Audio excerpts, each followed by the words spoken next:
Hiya, happy Halloween. We're doing a spooky book for everyone.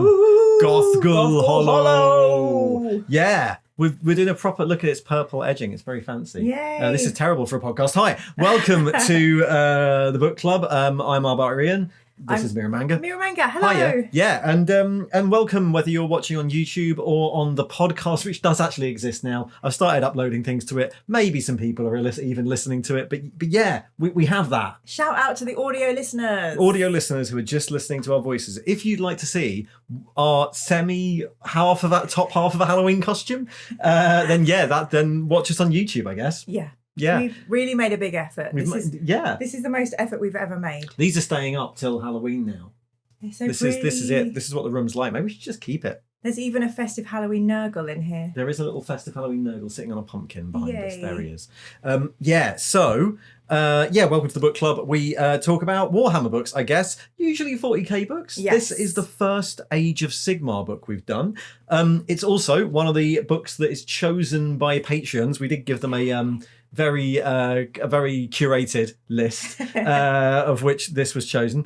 And if you would like to do that, well, there are various there's a Patreon you can join, my Patreon, Barbarian's Patreon, links in the thing below, which will occasionally let you pick the next book we're doing. We should probably say that we're in the middle of doing Horus Heresy. Yes, we are the book I'm in the middle of is Descent of Angels right now. Yeah, and we're also doing Gaunt Ghosts. Yes. Yeah, so I mean the opportunities for voting for a book are becoming slimmer, but definitely join because we're going to need to replace this with one. Also, I'm just realising this is the first time I've seen the cover. Do you love it? Yeah. Runar's a lot younger than I thought. Anyway, we'll get to that. Mira, we're doing GOTHGHUL HOLLOW. We are. Yeah, it's our. It wasn't intended. We picked it a few months ago. It wasn't our spooky Halloween choice, but it is now because the week it is now become our spooky Halloween choice. We should say that we also have an interview coming up with Anna Stevens, who wrote it. Yes. So we're going to find out all about. I want to say all about her influences, though I think they're quite clear, as we'll get to in this. Indeed. Let's start then with the traditional action movie plot summary. Mira, please. GOTHGHUL HOLLOW.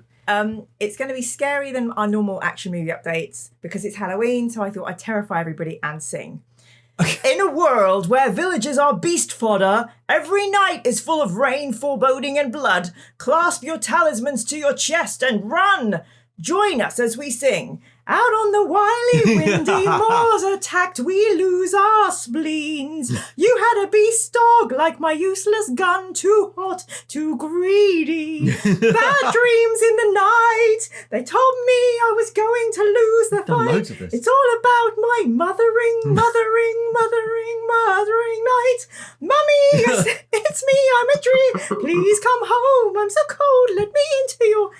Anyway, yes, join a dysfunctional family full of secrets in a scary, dark and romantic castle where we get to explore a whole new Warhammer world and enjoy a massive twist. Yeah, Ta-da! yeah. Wasn't expecting that. Yeah, so Sorry for the singing. This is an Age of Sigmar book. Yay. It's actually part of the Warhammer Horror sub-label. Yes. We'll talk about whether it actually is that when we get to the end. Yes. But yeah, so we've only done 40k before and Heresy, I suppose. Let's talk about Sigmar. Right. So obviously I've done a little bit of like my pre-studies, my foundation course in Warhammer was a little bit of more time. Yeah. And they have a Sigmar there. We've also read a very 80s Warhammer fantasy novel. Yes. Do you remember? Yeah. And I really feel like this is part of that oeuvre. Yes, sort of. A little bit more fighting fantasy D&D than we are in space. Yeah. So tell me about Age of Sigmar, because I know it's a big game. Lots of our friends at Hate play it. Yeah. So it's so the things we've read before, Mordheim and Ignorant Armies are both set in something called the Warhammer Fantasy World, like the old world it's called. Yeah. And that's like a very much based on like Europe, very much based on medieval Europe. It looks like a bit like medieval Europe. It's got your standard Tolkien-esque species in it, elves and dwarves and all that. The only difference, as we mentioned in our Ignorant Armies book thing, is that it's a little more German than usual. Okay. Like it's very like Renaissance Germany rather than like the usual Middle Ages France or something, which a lot of these things are. There was this world that existed since the 80s to about till exactly 2015 when they killed it. The game wasn't selling well, and they'd stopped all the weird little side things. The only game that was still running, set in sort of the Warhammer world, was Blood Bowl, which is set in sort of a comedy version of the Warhammer world.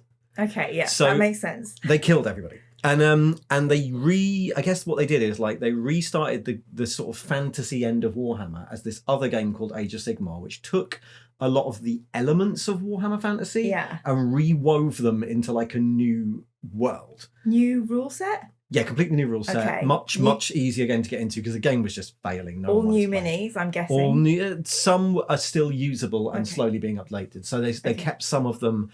But generally split these great big mega armies people had into like lots of smaller factions. Cool.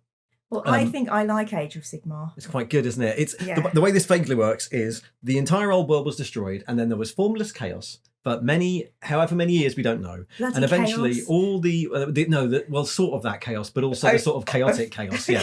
And then eventually the winds of magic, of which there were 8, because everyone knows there's 8 winds of magic. Shut up! Yeah, the winds is this of magic. A thing? No, the winds of magic were the different magics the different sorts of magic that came out of the Chaos Waste in the old Warhammer were coloured in different sorts of winds. They were a rainbow of magic. winds? Yeah. So okay, we need to talk about the this way it further. actually worked was that there was light magic and dark magic, and the light magic was made by high elves, but that you could split that down into like 8 different streams, which is easier for humans to understand. So there were 8 colleges of magic, and this was a whole thing in the Warhammer world. So what they did is a lot of the gods from the old Warhammer world became gods in the realms, the mortal realms.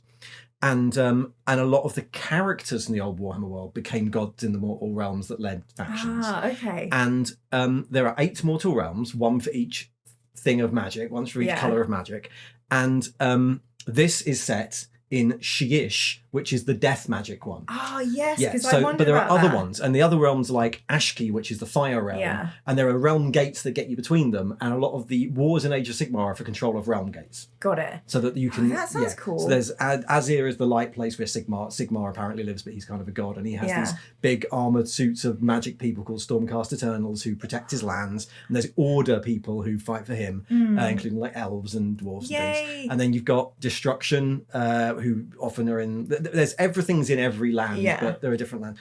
Death is one of the ones that is led by a god now called Nagash, who in the old world was just like the scariest necromancer. Okay, but we elevate to god level in Age of Sigmar. And this is set in Shyish, which we get into really, really early on in the book because it's set in basically Halloween Town. Well, I thought it was wicked, and I was excited because they cast spells in here. There's a spell called Dead Sight, and there's a distinction between blood magic and death magic. Yeah, that's true. So I was thinking there must be some playable elements in this. To a degree, yeah. A lot of it, not much of this. It's the interesting look at it is like, what do humans look like when they live in somewhere like Shyish? Yeah. It raises a lot of questions when you really get into how any of this got here. But so at the point currently in the Mortal Realms, we are X thousand years, no one knows, into the timeline of the Mortal Realms. All the different species have started to settle down and have towns. We don't really have any good sense of timeline about how really long anything's been around. Okay. But everything lives in every different realm, and you fight over different realms. And so this is all set in Shyish. Do you play Age of Sigmar? I have played Age of Sigmar, but not very often, just because it's quite difficult to keep up with all of them. What armies would you play? I have demons. Interesting, because Ian is a baddie. Yeah, because I'm a baddie. So also because demons can be used in the same army can be used in all the different games, so it's kind of handy. He's evil and thrifty. Yeah, handy, and cannot be fucked playing 3 armies. So yes, GOTHGHUL HOLLOW. It's a big one. There's a lot happens in this book. So much happens. Yeah, it's a lot. Can we also say it's one of the goriest books of all of our reading? Is it? There is so much blood. I didn't notice. There's like really visceral, there's a big beast in this book. Well, let's go through it. Should we go through it? Yeah. So we find ourselves in GOTHGHUL HOLLOW, which it turns out right at the start is just a place. It's a town. Yes. It's in Shyish, And we're in the town square. We get a little bit of a prologue. We're in the town square and we meet some traders. They sell spooky shit. So they're goth market. They're selling like amulets and charms and wards of protection. Camden. Yeah, it's just, it's like a satanic flea market, this place, right? And that's the normal market. They don't seem to have any stalls selling food, just weird stuff. Yeah. And we get a little gazetteer of the town, which is basically Halloween Town from the Nightmare Before Christmas. Yeah, a bit Salem-y. Yeah, everything's like spooky, crooked alleyways, and every roof is crooked, and all the people live here like it's completely normal. Kids play by the gibbet. Yeah. And elves play bone flutes in the square because everyone's spooky in Shish. Yeah. It's quite filmic. You know how in Indiana Jones films you might have, they're in a bazaar and there's a kid and they're like, you be careful, run on home, kid. And very filmic. We meet these two traders and they're offering up prayers to Nagash, which is interesting. Like, okay, right, fine. So right, people just do that then. He's not the evil bad necromancer. He's just who you pray to in Shish, even if you're a human. And then there's a beast comes in and everyone's scared of the beast, and then the beast arrives and everyone runs away, and then they bar their doors, and one guy's too slow because he's packing up his cart. Peter the guy, and he's a goodie. So you kind of think he gets eaten. So he gets chased by the massive beast off the moors. So we're in more beast territory. Yeah. Brilliant. It's very, very... The beast, to me, read completely Hound of the Baskervilles. It's exactly what it is. Yeah. Terrifying. And also, it's the beginning of the film or book when a good guy's introduced, gets killed immediately. You're like, oh no, body count. It's going to be a lot. At the end of that scene, the beast is eventually scared off by a gunshot after he's like sucked the guy dry. But the guy's found with his blood sucked out. What's the word for that? Is it eviscerated? Or no, that's when you get your belly cut open. Desanguinated. Yeah. So he's been sucked dry. And, lucky old devil. And we actually then meet our actual characters. Yeah. Right? So we've got basically four characters in this, right? They're actually listed on the back. Scholar, sorceress, killer, and priest. Interesting. So you've already got That's a bit weird, isn't it? Because the sorceress is also pretty much the scholar as well. Yeah. They just didn't have a word for dad, really, did they? No. Yeah. So you've got four characters, right? We meet our four characters. We meet Edrea GOTHGHUL. Edrea. She's so cool. And she's really cool. She is sort of... She's so badass. She's obviously played by Eva Green. Obviously played by Eva Green. 100%. She's played by 2005 Eva Green. Yeah. Plays Edrea GOTHGHUL. And she is like a youthful Victorian adventurer stroke sorceress stroke herbalist stroke scholar. Yeah.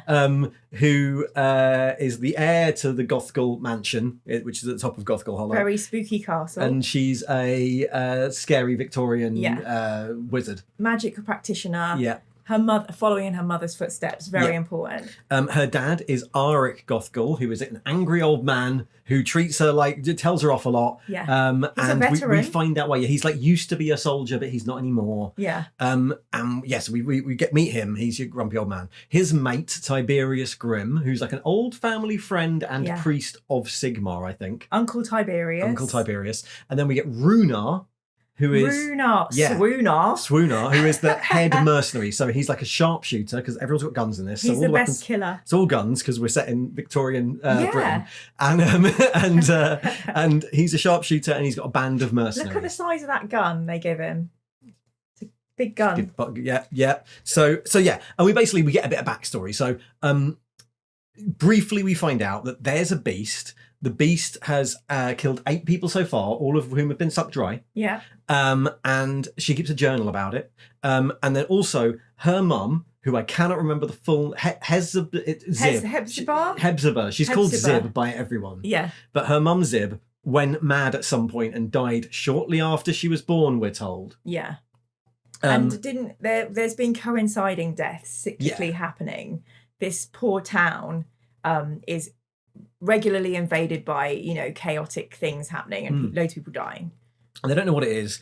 So we get a first bit of magic. She does some spooky magic, which involves her reopening wounds on her arm, which never have a chance to heal because she's Thorgrim would never. I know, right? Which is too busy doing magic. So she reopens her wounds on her arm. She's got some blood. She does some magic. We get this idea that it always takes a lot out of her. Yeah. She's continually taking herbal stimulants throughout the whole thing to keep awake while doing all the magic. Magical purple potions. Yeah, all this stuff. And And she does some spooky magic where she finds out she feels a connection with this beast that's like looking for someone, or that she like might know it or something. But the dad is like, yeah, no, we're going to kill it. Yeah. The dad is... Well, the other thing is the dad's been in loads of campaigns and is like a proper warrior. So I wondered if any of them were like actual campaigns and things, the battles that were mentioned. No idea. Don't know. But he is very forcefully saying we're not to do anything. Yeah. Just leave it alone. Yeah. Yeah. Yeah. And so Runar, but the Runar and the gang, who we find out have been brought here by Tiberius. So Tiberius has come to help when these murders started. And he's brought this band of mercenaries and they go out on the hunt. And one of them gets ate by the beast on the road, and then they follow it up into the moors. I wrote here that everyone dies very slowly and with very long descriptions in this book. This is what I'm saying. Like Anna Stevens, you've outdone yourself on the gore. Properly getting killed for ages. It's like an opera. I mean, there are like guts, there's ichor, there's blood, it's slippery. You know, it's the closest experience of people dying I think we've been in. You know, you get these dying perspectives. It's gory as hell. I feel like a lot of my Warhammer work has built me up to this. So if you enjoy that, it's terribly, terrifyingly horrible. So then the gang follow it up onto the moors, which have purple grass. Amethyst grass. They're purple and spooky, covered in heather. Yeah, lilac heather. And they have amethyst grass. And basically everyone dies. Everyone gets ate by the beast. All the secondary calendar, apart from Runar, who, because the beast pauses when it recognises that he's got a GOTHGHUL symbol on him, and instead he chops off its finger. Yes. And that's important. The beast pauses, and in that time... He chops off his paws. Its paw. Chops off a paw. Finger paw. Yeah. Whatever that is on a beast. Which is also described grossly. Yeah. So that happens, right? So he gets back, right? Yeah. So they all have a chat about it and do some, like, planning. And Edrea does some spooky science. And gets a look at her mum's old spell books. And she also overhears her dad and Tiberius talking. And she gets the impression that the beast might have killed her mum. Like they knew about this beast, and it might have had something to do with her mum dying. She picks up this connection. There's a beast connection. But also, it turns out that Zib had like spooky Victorian hysteria that you get in Victorian novels. Yes. Yeah. She lost her mind. Yeah. But in a Victorian novel way. Yeah, but one other thing we learn is that although, you know, our heroine has magical abilities, her father and uncle lock up the library. Yeah, because they do not want Edrea to, even though Edrea does quite a lot of magic, they don't want her to do the same things Zib did. At this point, I wrote down in my notes, the beast is definitely her mum. I thought that too. Yeah. I thought that too. So then she does some sexy running magic, right? With some running magic, which was like, oh, I better take some magic coke to do my magic running. And then she catches up with the beast, but it's like scared off by some gunshots from her dad before they can communicate, right? They all go off after it again. Which is odd because the gunshots don't seem to do anything to the beast. No. Yet sometimes the gunshots will scare the beast away. Yes. Yeah, it doesn't seem to be hurt by them, but it doesn't like them. No, it doesn't like them. And we find out that like the beastie has like little handprints. It leaves a little handprint with one missing finger. Ooh. And I wrote down here the Blackadder quote, "It is a woman's hand, my lord." Showing our age again. So at this point I'm like, yep, the beast is definitely her mum. Yeah. Absolutely. 100%. Right? So there's a lot of like, this follows the routine for the book, which is people wake up, have a horrific experience, have to recuperate, take some magic potions, wake up again, have a horrific experience, have to recuperate. That's how the book goes. Yeah. There is a new horror to uncover, basically. So then we go into spooky ghost area, right? So we've got this beast, and then Runar wakes up and follows what he thinks is spooky Edrea. Edrea? I can't remember what I did the audiobook, and I can't remember whether it was Edrea There's or a bit of gothic romance. Yeah. In and out of bedrooms, and, you know, Runar needs to take his top off. Yeah, so that happens. Reasons of wounding. It's all very breathless. Very breathless. And then in the night, he is in his room, and he sees a lady in a lingerie nightie, a pale nightgown. Follows her. Yep. Edrea, he thinks it's Edrea in a wispy slip because this book is thirsty. Turkey, turns out, I think this is how it works, turns out it was actually Spooky Ghost Mum.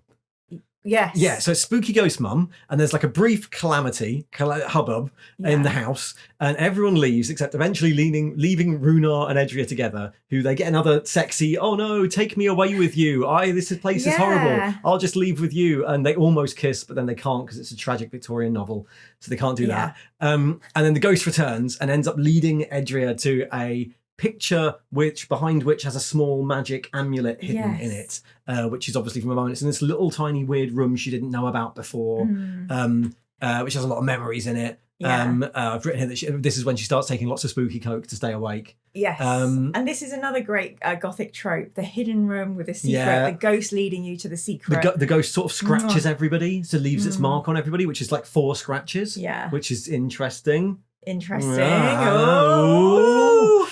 And what they do is after all this ghosty stuff, they're like, right, we're going to do a cleansing. We're going to get the sage out, babes. We're going to get the sage out. We're going to exercise the house. And then that goes horribly wrong as well. So they do all this cleansing. That also goes horrifically wrong because they're in Deathland. And so there's some lovely, like, scary haunted house running around, clapping windows scenes. Yeah. Brilliant. And then it ends with Edria having this like spooky dream. She starts having spooky dreams, which involves her mum, something called the Fourth Messenger, and the Death Place, which really freaked me out. Yeah, her mum's in the Death Place, so she thinks her mum's in the Death Place, and might not actually be dead, but is like somewhere, and she doesn't know why, and makes the readers think, oh yeah, the mum is dead, maybe she can rescue her from the Death Place. Which they don't think for long, because basically then we get the entire story. It's like I reckon it's about a fifth of the book. We basically stop the story, and Dad and Tiberius are like, fine, it goes I'll just tell you 26 years ago, and you're like, oh well, at least we can relax from the bloodletting. We get a bit of history. I'm like, relax. So we have this extremely extended flashback where we basically get told what happened. Edria gets told what happened, which is her mum was Zib, and she got obsessed with what she thought was like a prophecy of like the end of the world. But everyone else thought she was being possessed by a demon. Yes. And she went like Victorian mad. Yeah. And stopped eating, and she was also pregnant at the time. Yeah. Became obsessed with finding out and connecting to this voice. Yeah, there was this voice she could hear. She thought it had a message that would save GOTHGHUL and the world. Yes. So and everyone else thought she was mad, so she got worse and worse and worse. At some point, she mind controls a servant into jumping out of a window. Yeah, that happens. Then I thought, I know this is a lot of spoilers. Yeah. But stop watching now if you haven't read it yet. Oh, you must have read it yet. Surely no one reads this and hasn't read it. Okay. Surely not. So I thought, when the servant jumped out the window, I thought, that's the malevolent spirit. But now it was Zib being mad. Yeah. And then basically what happens is they were worried that Edria would be like a demon. It was in a demon burst, and that's partly why Arek's such a dick to her sometimes, because he sort of ends up in this position where he's like, he loved her mother, but the birth ended up killing the mum. But actually, it didn't kill the mum. What happened is the mum got sucked into the Death Place fighting the demon, and the baby was fine. And then didn't the mum run away? I can't remember. I think the mum ends up in the Death Place. I thought that the mum was still alive and had run away to hunt the demon or something. Oh no, I think that was in the space magic space Death Place world. Oh, okay, yeah. Yeah, but like, the point is, the mum then disappears, doesn't technically die. Yes. Disappears into is in a different world. Yes, you're right. Has been walked away. And Edria is born and is fine.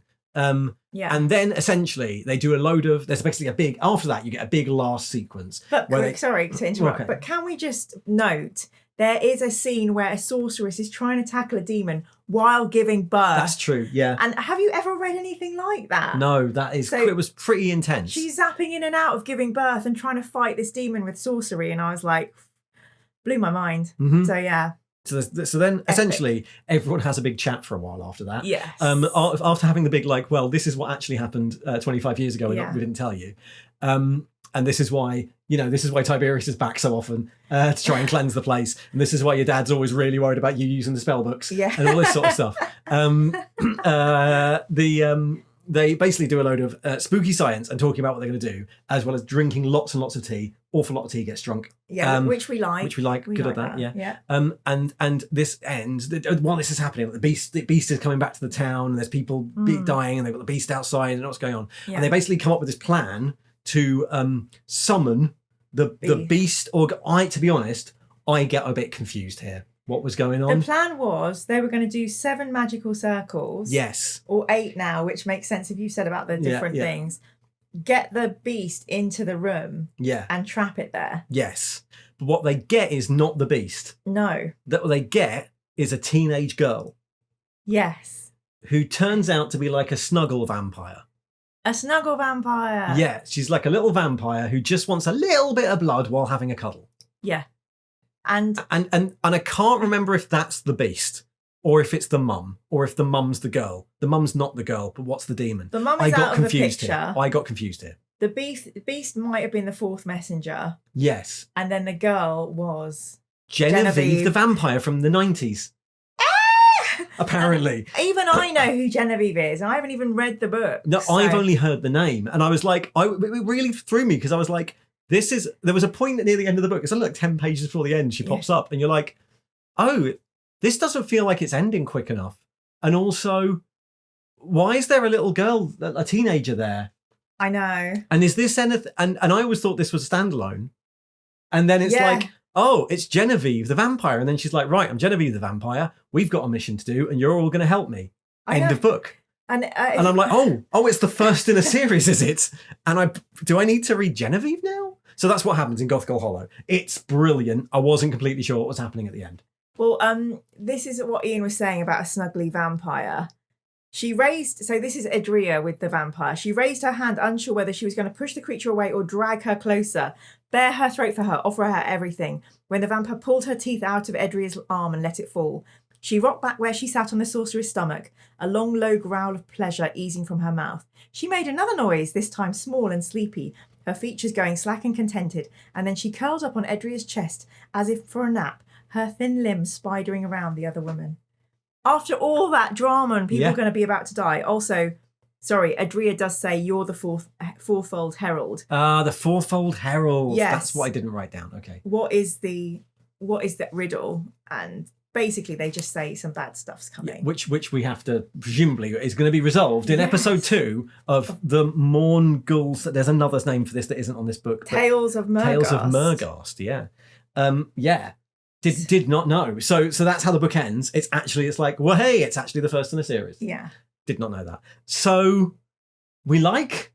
I really liked it. I'm so happy. It was such a change of pace, and there was like a pseudo romance. Mm-hmm. There was like books. There was like spooky castles, and you and I both knew that we were going to be in for gothic horror. Yeah. So, but we were quite happy to embrace that, weren't we? It was. Well, I mean, I knew it was horror, and I didn't know which direction it would go in. It's like right. So we will get to this. We'll jump a question or so, but it wears its influences on its sleeve, and I really liked how fun it was. Beautifully. Like, it's not that scary. I found it scary. I didn't find it scary. I was like surprised how not terrifying it was. It wasn't like Stephen King terrifying. Okay. It was like a Hound of the Baskervilles scary. Yeah. Or like with a woman Wuthering in black. Heights scary. Woman in black. Nah, maybe a bit. Woman in black. I would have said the thing I was getting from it quite a lot was Daphne du Maurier, Rebecca. Oh yes. There's a lot of Rebecca in it. Last night I dreamt of what is it? Mercast. Yeah. But no, I agree. But I thought it gave us so many tropes. Yeah. And I thought what was scary was they gave you lots of moments of just talking. Yeah, there's moments of calm, but they were then punctuated by Wah! Yeah. You know, everything's unleashed. And because I'm so inured by the bloody Space Marine books, I kept thinking the warp's going to come in, chaos is going to come in, there's going to be a tentacle monster punch you in the face. It's never clear whether the demon they're talking about is chaos or if it's a death, it's a sheer death thing, or whether no one knows yet what it actually is. It didn't, to me, it totally fell completely out of like the baddies that we'd known. It felt completely new. So I liked it. It was really, really fun. But and it's a lovely thing about it ticking off those tropes as well and using them all. So you've got everything. You've got like the mad lady on the moors, and you've got the ghost of the mum, and you've got the missing amulet, and you've got the family secrets. Horrific family secrets, magic circles, and exorcism, and a pendant with magic in it. Action with like people with their rifles out on the moors, hunting beasts, Hound of the Baskervilles, a scary detective mystery. Is it supernatural? Is it a beast? Yeah. You've got guts, evisceration, desanguination, defenestration. Yeah, a lot of library there is defenestration. Yay! There's some there's libraries full of magic books. I love a library. Yeah. I love a library full of books. Loads of tea. So it's good. Also, the way that I found, so I listened to the audiobook for this because I had some long drives. Who was it? A female or male narrator? It was a female narrator, and the way she made it scary was by sounding scared all the time, which was like a novel choice is how you do it. So basically, she'd read the lines. Give us an example. She'd be like reading a line, and it'd be like, Andrea thought that she saw a spooky ghost. It was a spooky ghost. Like that. That would be like and that would be the tone. It'd just be rising through a whole chapter. It'd be like, Runa followed them out onto the road. It was dark in the sun, and then there was a beast. Great. I need to listen to the audio. That for 8 hours. Also, just to say, and in all seriousness, Games Workshop, we are available for voice acting. But I need to listen to it now. Did they have sound effects like? Ooh, there's all that, and then there's the narrator just sounding very scared. Is it bad if I say this is the kind of goth literature that Brits do really well? Yeah, maybe it's like it is in that world of like bleak and very. There's something very normal and sort of pedestrian about the setting, which is what makes it scary. Like they're not in like that weird of a. They are in a bit of a weird setting. There was a lot of questions raised about like why did they build all the houses so creepy and angular. There's loads of points where they're like, oh yeah, and then we just went down to the road to the crossroads where the giant statue of the skeleton was, and you're like, well, who built that? Did you build the giant statue of the skeleton? Did it just, when the realm formed, did it form with like spooky trees and statues of skeletons everywhere? Well, or did these people build those because that's what they're into? Like it's like Gothic architecture. It's a thing. But like you don't build the houses crooked, right? Who knows? But I did feel there was a little element of like classism, family secrets. Having servants and having to take care of the villagers. It's all very feudal. Well, there is like basically in the audiobook, Adrea, Arik, and Tiberius all have posh voices. And then Peter and the market traders all sound like that, my lord. Yeah. Right? So everyone else sounds like they're from like Cornwall. Yeah. And then Runar's from London. There you go. Yeah, he would be. Yeah. But yeah, I really loved it. I thought it was, especially if you're reading something and you want it to do what it says on the cover and have that gothic feel. Yeah, I think there's a great one. And so many little details, like, as you know, whenever I read a book, I'm like really into the process and things like. So I'm wearing purple in respect for the book, which is, as you can see, not sorry about podcast people, but all of the edges are purple. And as we were saying, within so many portentous moments happen, and there's a purple theme running through it. So that's actually a reference to the colour of magic, the College of Magic that did Death. I think was the Amethyst College of Magic. Oh my god! So I love purple that. was the colour of the. It's not death magic. It's like amethyst magic, which is the wind of magic that's to do with death. I think amethyst is my birthstone. Go on, secret goth. So that's why everything's purple, because in Warhammer, amethyst magic is the death magic. Not the death. There was another sort of magic called death. Anyway, yeah. That's really cool. I wonder if they do more in this series, and they have to hop to like dimensions. They go to Ashkey and it's like got a red outside or something. Yeah. Ooh. Yeah. So yeah, I really enjoyed it. Also, characters are brilliant. I have questions. Okay. Do you want to do questions? Well, okay, one you do question questions. I have is in there. They mention that at some point in GOTHGHUL HOLLOW there was a necroquake. Oh yeah, don't know what that is. That's not. But a thing. I think that might be a thing from the lore of Age of Sigmar. Yeah, but I don't. Yeah. That was cool. We need to look into that. Is Genevieve down a finger? I don't know. So don't know. We don't know Did not check. Does Genevieve only have 4 fingers? Oh, that's interesting. No, but the thing's got 4 fingers because Runar chopped one off. Yeah. Yeah, I would doubt it. But did you think it was true to the Sigmar setting? I think the interesting thing was that it showed a bit of the Sigmar setting we don't usually get. Usually in the game, when Shish is shown, it's as a setting for the undead armies. Ah, okay. Yeah, so you don't really see that like would- the people who live there. That would have explained the necroquake, maybe. Yeah, maybe. Yeah. Okay.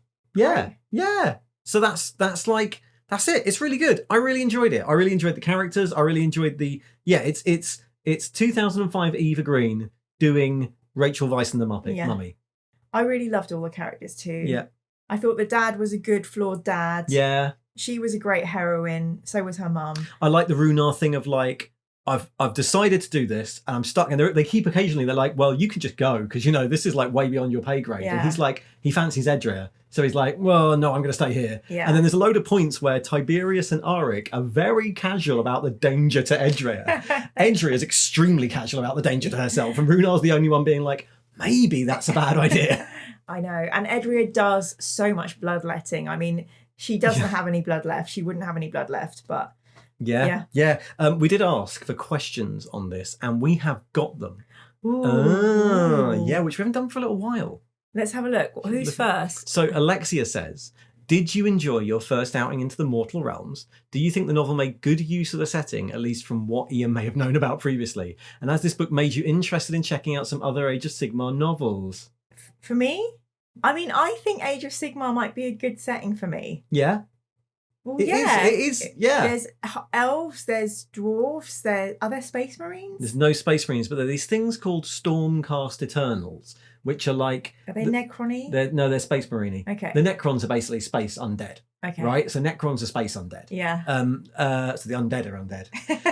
In Warhammer Age of Sigmar. Yeah. There's these things called the Stormcast Eternals, which was like a big selling point of Age of Sigmar, and it was like, look, we've put space marines in it.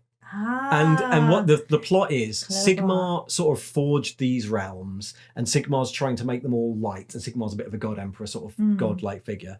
And all of the greatest champions of mortals would get like reforged, their souls reforged in lightning and put in fancy armor. Ooh. And they'd be delivered down in bolts of lightning to protect Oh my areas, goodness. right? So they're like these, and they're also like, it's done really well. They sort of evolved all over time, and it's done really well. So one of the things is every time one of these Stormcast Eternals, they're all mortal champions reforged, and every time one of them dies, their spirit goes back to Sigmar and they get reforged, but they lose a little bit of personality. Oh. So they become like more ghosts and zombified. automatons over time. It's like a horrible fate to like Sounds it's a bit space pretty marine. warm. It's a bit space marine-y. So they're sort of condemned to fight for Sigmar forever. and they're they've got that same space marine relationship to normal people where it's like sometimes they just don't care. Yeah. And sometimes it's gothy. Well, yeah, I mean, I would eat, Stormcast, so what they call Stormcast or not, I probably would like to read some more books from this quadrant. They've just released a they've just released the normal human army, which has just come out, called Cities of Sigmar. Okay. And it's full of like weird, like Hieronymus Bosch, tiny weird demon characters scurrying around their feet and things. It's really weird. And I think the whole thing of Age of Sigmar is that it allowed them to be a hell of a lot weirder than, because the Warhammer world was very, apart from chaos and everyone being German, it was basically Tolkien, right? Wood elves are wood elves, high elves are high elves, dwarves are dwarves. And Age of Sigmar is immediately stranger. Like there's a whole dwarf faction. There's the dwarf faction, which are we're dwarves, we like mining. Yeah. There's the dwarf faction, which is we're all naked slayers who like chopping things up with bright orange hair, like Gottschalk. Yeah. And then there's the dwarf faction, which is capitalist airships. Oh my god! Yeah, which is like a really steampunk. And they siphon gold from the ether, and yeah, it's like steampunk capitalist airship dwarf. It's brilliant, and it's like who all wearing like steampunk void suits, steampunk diving suits, Wow. and it's brilliant. So it's like it allowed them to get a lot more weird. Yeah. With the Warhammer world. Well, let's take a look. Let's see what comes up. What would you recommend? Pop it in the comments. That's a good point, actually. Yeah, because I haven't read anything. No, I've read bits. But it's kind of nice when we're both newish into a book. I've read. The background. Some of the chaos ones I read, but yeah. Right, Gabriel says, as a certified Age of Sigmar lore nerd, one thing that stood out is how lived in they made the setting. The way magic feels as natural to the world as it does really stands out to me. As someone new to the Age of Sigmar lore, how did you find this more ground level look at the setting? Especially as it can be easy to get stuck in the extremely power metal aesthetic at first glance. I also like the little separate section of the Realm of Death. It's effectively just drab English moorland and wind blasted islands. Well, anyone living in 2023 Britain will know we are the realm of death here. Yeah. It's feeling pretty shitty. Drab English moorland. Yeah, it's Hound of the Baskervilles. I mean, the drab English moorland is strewn with tors, the scars of glacial ages, as well as stone circles and druids, hopping about the landscape. It is terrifying. I love the moors, but would not want to be out there all night on my own. No. I really love a setting where magic is intrinsic to, like the fact that we opened with talismans that were going to protect you. Magic was known, and I mean, I sometimes think if you have fantasy or sci-fi books and they're not putting loads of magic in, you might as well read a historical novel. Read some Bernard Cornwell. Or some chick lit or something. So I love it, and I suppose I dream of there being a magic realm that I could live in one day. Oh.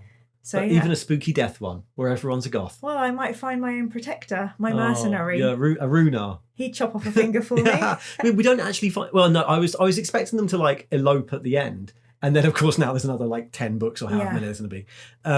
But yeah, I was expecting them to run away together at the end. So do we know there's going to be sequels? Well, I mean, I bet there's a sequel because all the Genevieve books are set in the Warhammer world, which is gone now. So do we think this is Genevieve reincarnated, or is this not Origin? Yeah, it's I think it's Genevieve reincarnated because that's quite a common thing that happens in the plot line of Warhammer. Is of Age of Sigmar or something. Is that the idea is that everything was destroyed. Yeah. And then slowly things are sort of finding their way back into this mortal realms after floating around in the ether forever.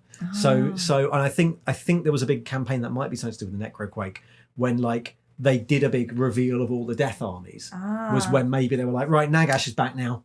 And Slaanesh at some point came back. That was the thing. Slaanesh was lost. They didn't know where Slaanesh was. And then Slaanesh came back and they released an army for it. A really good one. Slaanesh, Age of Sigmar Slaanesh is really cleverly done. Is he horrible still? Yeah, but instead of in 40k, it's still hair metal album cover sexy lady. Yeah. Whereas in Age of Sigmar, they're really taking it down all the other routes. So it's exceptionally prideful, really fancy clothing, gold swordsmen who want to be it's gone down the route of gluttony and excess and perfection, rather than just sex. Okay. Yeah, because you need some variety in your excess. Yeah. Yeah. And then James says, what classic literature is the most reminiscent? Is this the most reminiscent of? I got some Hounds of the Baskerville vibes. Yeah, no shit. Yeah, that really, really, yes. Yes. Yeah. And Wuthering Heights. Well, good, because I'm glad I sang that. That's good. Yeah. He also asked a thing on my thing too. James is the one who, basically tells me off. He's my other mentor. Oh, really? Yeah, he thinks you're better than me, though, I think. Okay.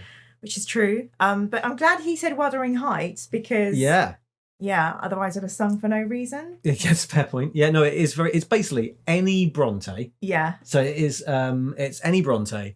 It's a couple of Sherlock Holmes, but particularly Hound of the Baskervilles, all the spooky ones. And yeah, the other thing I thought was that sort of it's a bit later, that sort of early 20th century, Daphne du Maurier, that I've got a Rebecca, if anyone doesn't know, Rebecca is the story of someone who meets a rich guy who is haunted by the memory of his last wife who went mad in the attic, but it still turns out to be up. I can't remember. She still lives in the West Wing, and then she burns the house down. And it's this is like the housekeeper hates her, the new wife, and the new wife doesn't know why no one likes her, and and there's a lot of Victorian governess vibes about the whole thing. Well, this is quite clever in that it's almost like a reverse Rebecca, right? Yeah. So we think the mum is dead, but she actually isn't. Whereas in Rebecca, the wife is dead, but she's been locked in the attic. Yeah. Because if you were mad back in the day, they'd just lock you up if you're a woman. Yeah. But hysteria. Yeah. James again just asked me if I thought how we like the setting, and is this your first Age of Sigmar novel ever? No, I think I've read one or two about Chaos Warriors. Do you know their names or? Can't remember. I think it's War Queen or something. Is one about Chaos tribes. It's pretty good. Yeah. That's pretty good. Yeah. Yeah. We're fans. Well, we might do some more Age of Sigmar if anyone wants to recommend it. Yeah. Yeah. But yeah, that's it. So that's GOTHGHUL HOLLOW. As I said, we're going to be talking to Anna about this. We're going to ask her if she can list some influences we haven't. Yes. And why I like the idea of like getting given Warhammer Horror and then choosing to go down this route of like, great, Victorian Gothic then. Yeah. That's how we're going with this. And I wonder what the other because in my head the other Warhammer Horrors are like Hive City murders or something. Yeah. Well, I mean, there's the other thing which people want us to look at, which is there are some Warhammer detective novels, which would be the other side of that. But hopefully, maybe Anna will tell us a bit more about plans if this is a series. Yeah. She might be able to give us some Genevieve's insights. Yeah, maybe we should read Genevieve. We probably should. There's loads of books, though, I think. There must be maybe one. we should eventually read Genevieve. So the person that wrote Genevieve is Kim Newman, is that right? Is it Kim Newman or is it William King? I don't know. They'll tell us. We'll find out. They'll tell us. The people on the other end of this will tell us. Please let us know what we should read. We'll put another poll up soon to figure out what the hell we're doing. Maybe we'll do some Age of Sigmar. Maybe we won't. Brilliant. Thanks, Mira. No worries. Thanks Are you so feeling much. very spooky? I am. It's been our perfect Halloween, and I'm so happy that you've made this Halloween video for your viewers. Yeah, we hope decorations. Amazing decorations, and we hope you have a very happy Halloween full of horrible Warhammer books. Yeah. Yeah. Cool. Happy Spookmas, everyone. Bye. Bye.